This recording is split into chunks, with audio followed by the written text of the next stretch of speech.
நண்பர்கள் எல்லோருக்கும் வணக்கம். ஜிபேல ஒரு புது அப்டேட் வந்திருக்கு. அதை தொட்ட உடனே காசு போகுது அப்படின்னு ஒரு பரபரப்பா சமூக வலைதள பக்கங்களில் போயிட்டு இருக்கு. அது குறித்து தான் நம்ம பேச போகிறோம். பொதுவாக ஜிபேல பணம் அனுப்பணும் அப்படின்னா என்ன ஆகும்னா, அவங்க கீழே ரவுண்டா ஐக்கான் வரும். அதில் யாருக்கு பணம் அனுப்பியிருக்கிறோம், எவ்வளோ அனுப்பியிருக்கிறோம் அப்படிங்கிற விஷயத்த நம்ம பார்க்கலாம்.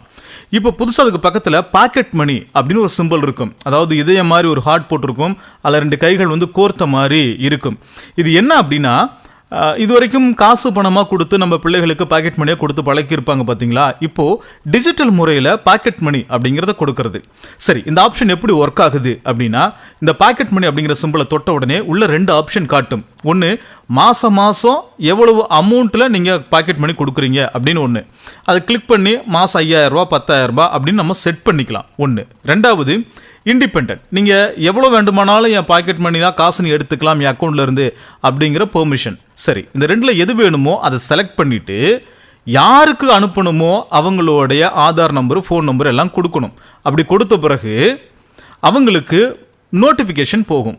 இந்த நோட்டிஃபிகேஷன் 30 நிமிஷம் வரைக்கும் காலாவதி ஆகாமல் இருக்கும்.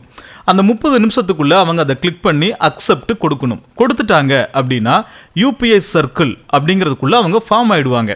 சரி, இப்போ என்ன பண்ணுவாங்க அப்படின்னா, இப்போ நம்ம போய் ஆட் பண்ண பிறகு ஏதாவது ஒரு ஜிபேயில் நம்ம போய் பேமெண்ட் பண்ணுறோம் அப்படின்னா 2 அக்கௌண்ட் காட்டும். ஒன்று நம்மளுடைய ஓன் அக்கௌண்ட், இன்னொன்று நீங்கள் ஏற்கனவே ஒருத்தர்கிட்ட யூபிஐ சர்க்கிள்குள்ளே சேர்ந்துருக்கிறீங்க, உங்களுக்கு பாக்கெட் மணி ஒருத்தர் கொடுத்துருக்கிறாரு, அந்த அக்கௌண்ட் இருக்குது, அதில் இவ்வளோ பணம் இருக்குது, இதை யூஸ் பண்ணுறீங்களா அப்படின்னு கேட்கும்.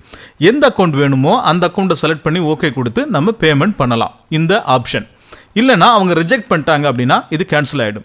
சரி, இது உடனே நடந்துருமா அப்படின்னா கிடையாது. நீங்கள் உங்களோட ஓன் பாஸ்வேர்டு ஒன்று போட்டிருப்பீங்களா ஜிபேக்கு பேமெண்ட் அனுப்புறதுக்கு, இதை நீங்கள் கொடுத்தா தான் அவருக்கு ரெக்வசிஷனே போகும். ஸோ இப்படி தான் வெரிஃபை ஆகுது. ஸோ கூகுள் பேவை பொறுத்த வரைக்கும் 2 ஸ்டெப் வெரிஃபிகேஷன் அப்படிங்கிறது மேண்டேட்ரியாக தான் அவங்க வச்சுருக்காங்க. அப்படி இருக்கக்கூடிய வேளையில் தொட்ட உடனே பணம் போகுது அப்படிங்கிறதெல்லாம் இல்லை. ஒருவேளை இதேனும் ஏற்கனவே யாராவது எடுத்து பார்த்துருக்கலாம், ஏதாவது செஞ்சு வச்சுருக்கலாம், அந்த மாதிரி எதுவும் இருக்கலாம், அது புதுசாக இருக்குது ஏதாவது நோண்டி பார்த்துருக்கலாம், இதனால் ஏதாவது மிஸ்டேக்காக நடந்திருக்குமே தவிர தொட்ட உடனே காசு போகுது அப்படிங்கிறதெல்லாம் கிடையாது.